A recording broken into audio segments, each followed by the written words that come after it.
Halo adik-adik semua, selamat datang di paparan seru kita kali ini. Hari ini, jujur aja, kita nggak bakal cuma ngafalin rumus fisika yang kaku dan ngebosenin, nggak sama sekali. Kita justru bakal ngebongkar satu kekuatan tak kasat mata yang secara harfiah ngebentuk cara kita berinteraksi sama dunia tiap harinya. Kekuatan super ini namanya tekanan zat. Percaya atau enggak, tanpa konsep yang satu ini, banyak banget teknologi di sekitar kita yang nggak bakal pernah bisa jalan. Penasaran kan? Oke, sebelum kita melangkah lebih jauh, coba deh kalian perhatiin fenomena sehari-hari yang satu ini. Pernah kepikiran nggak sih, kenapa paku yang ujungnya super runcing itu gampang banget nembus balok kayu yang keras waktu dipukul, tapi giliran kita nyoba neken kayu itu pakai jari sekuat tenaga, yang ada malah jari kita yang kesakitan, iya kan? Padahal bisa jadi dorongan yang kita kasih itu besarnya nggak jauh beda loh. Nah, ternyata fisika punya jawaban yang sangat masuk akal dan elegan banget buat ngejelasin kejadian ini.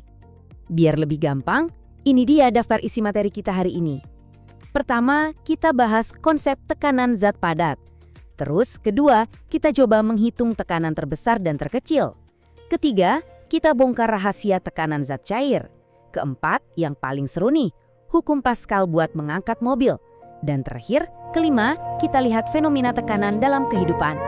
Kita langsung masuk aja ke bagian pertama, konsep tekanan zat padat. Nah, secara definisi, tekanan itu sebenarnya adalah besarnya gaya yang bekerja pada setiap satuan luas bidang tekan. Kalau diterjemahin ke bahasa matematika, kita bakal dapat rumus sakti ini nih. P sama dengan F dibagi A. P itu pressure alias tekanannya, yang diukur pakai satuan Pascal. Terus F itu force atau gaya dorongnya dalam satuan Newton. Dan A itu area alias luas permukaan yang bersentuhan, satuannya meter persegi. Ingat kuncinya ya, luas yang dihitung di sini cuma luas bidang yang benar-benar bersentuhan langsung sama alasnya. Sekarang coba deh perhatiin perbandingan di sini. Di sebelah kiri, makin besar gaya atau tenaga yang kalian kasih, tekanannya otomatis bakal makin besar juga. Ini yang namanya berbanding lurus. Tapi coba lihat sisi kanannya. Makin besar luas permukaannya, tekanannya justru malah makin kecil. Ini namanya berbanding terbalik. Jadi permukaan yang lebar itu seakan-akan nyebarin tenaga yang ada, makanya kekuatan tekannya jadi turun drastis. Ini dia rahasia di balik paku tadi. Paku itu punya ujung yang luas penampangnya kecil bahut, makanya tekanannya bisa jadi super mematikan.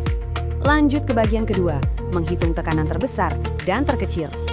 Mari kita coba hitung bareng-bareng layaknya di kelas. Anggap aja ada sebuah balok nih. Langkah pertama, apa yang kita ketahui?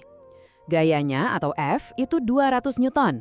Terus luas bidang tekan si balok alias A adalah 0,5 meter persegi. Langkah kedua, apa yang dicari? Ya pastinya nilai P atau tekanannya kan? Langkah ketiga, tinggal kita masukin aja ke rumusnya. P sama dengan 200 dibagi 0,5. Berapa tuh hasilnya? Yap, bener banget, 400 Pascal. Gampang banget, asalkan kalian teliti sama satuannya. Biar makin kebayang, kita bandingin dua situasi ekstrim ini deh. Sepatu high heels melawan ban traktor raksasa. Sepatu hak tinggi itu kan area kontak ke tanahnya super kecil ya, yang artinya dia ngehasilin tekanan yang luar biasa besar di satu titik. Makanya sepatu model gini bakal langsung nyeplos atau amblas kalau dipakai jalan di tanah lunak atau lumpur. Nah kebalikannya, traktor itu emang berat banget, gayanya super besar, tapi bannya dibuat sangat lebar. Area yang luas ini bikin tekanannya jadi merata dan kecil banget. Hasilnya, beban seberat itu seolah-olah cuma ngapung di atas tanah gembur dan gak amblas sama sekali. Sekarang kita beralih ke bagian ketiga, rahasia tekanan zat cair. Kalian sadar nggak? Air itu sebenarnya berat loh. Tiap kali kita masuk ke dalam air, tubuh kita ngerasain yang namanya tekanan hidrostatis. Menariknya, tekanan ini tuh nggak dipengaruhi sama bentuk wadahnya, tapi dipengaruhi mutlak sama tiga hal, kedalaman cairan yang kita sebut H, terus massa jenis cairannya alias ρ, dan percepatan gravitasi atau G. Kalau dibikin rumus jadinya pH sama dengan ρ dikali G dikali H. Ini adalah aturan emas yang wajib banget kalian ingat. Semakin dalam posisi suatu benda di dalam air, maka tekanannya bakal semakin besar. Kenapa bisa gitu? Bayangin aja, makin dalam kita nyelam, makin tebal tumpukan air yang nindihin kita dari atas. Kalian pasti pernah kan ngerasain ini pas lagi nyelam ke dasar kolam renang? Telinga rasanya sakit dan mendengung kan? Nah, itu dia bukti nyata kalau air ngasih tekanan yang lumayan brutal dari segala arah. Yuk kita main sulap matematika kita sekali lagi. Katakanlah kita lagi ada di kedalaman 2 meter. Massa jenis air biasanya adalah 1000 kg per meter kubik. Dan gravitasinya kita bulatin aja jadi 10 meter per second kuadrat. Terus ditanya, berapa tekanan hidrostatisnya? Tinggal kita kaliin aja semua angkanya. 1000 dikali 10 dikali 2. Hasilnya Wah, 20.000 Pascal. Bayangin, baru nyelam sedalam 2 meter aja, tekanan yang nindihin tubuh kita udah sebesar itu. Oke, kita masuk ke bagian keempat yang epik, hukum Pascal mengangkat mobil. Ratusan tahun yang lalu, seorang ilmuwan jenius bernama Blaise Pascal nemuin prinsip ini. Beliau menyatakan, tekanan yang diberikan pada zat cair dalam ruang tertutup akan diteruskan sama besar ke segala arah. Kedengarannya emang cuma kayak teori buku cetak, tapi aslinya ini tuh rahasia besar di balik gimana mesin-mesin hidrolik raksasa di bengkel-bengkel di seluruh dunia bisa beroperasi. Coba kita pecahin masalah yang gila ini. Kita punya sebuah mobil seberat 10.000 Newton yang ditaruh di atas penampang besar seluas 100 cm persegi. Nah, tugas kita adalah ngangkat mobil ini pakai pipa penampang di sisi lain yang luasnya cuma 5 cm persegi. Berapa gaya minimal atau F1 yang harus kita keluarin? Karena prinsip Pascal bilang tekanannya merata, rumusnya tinggal kita bikin perbandingan aja. F1 dibagi 5 itu sama dengan 10.000 dibagi 100. Dan coba lihat hasil akhir yang mencengangkan ini. Pakai perkalian silang simpel, F1 nilainya cuma 500 Newton. Ya, kalian nggak salah denger. Cuma dengan tenaga 500 Newton, ini setara dorongan ringan orang dewasa aja, kita berhasil secara dramatis ngangkat mobil baja seberat 10.000 Newton. Zat cair yang ada di dalam tabung hidrolik itu kerja ngelipat gandain gaya kita secara ajaib.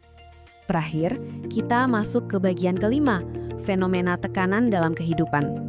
Jadi dari semua angka yang kita pelajarin tadi, inti dari semua ini adalah hitung-hitungan ini benar-benar ngebentuk peradaban kita. Coba lihat bendungan. Para insinyur itu ngebangun dasar bendungan super tebal karena mereka tahu tekanan hidrostatis di dasar jauh lebih ganas. Kalau tipis, wah, bendungannya bakal hancur berantakan. Terus waktu kita minum santai pakai sedotan, sadar atau enggak kita lagi mainin tekanan udara biar minuman naik ngelawan gravitasi.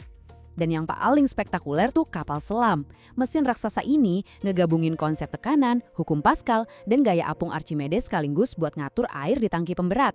Makanya kapal baja raksasa bisa tenggelam menembus laut gelap terus ngapung lagi ke permukaan dengan aman.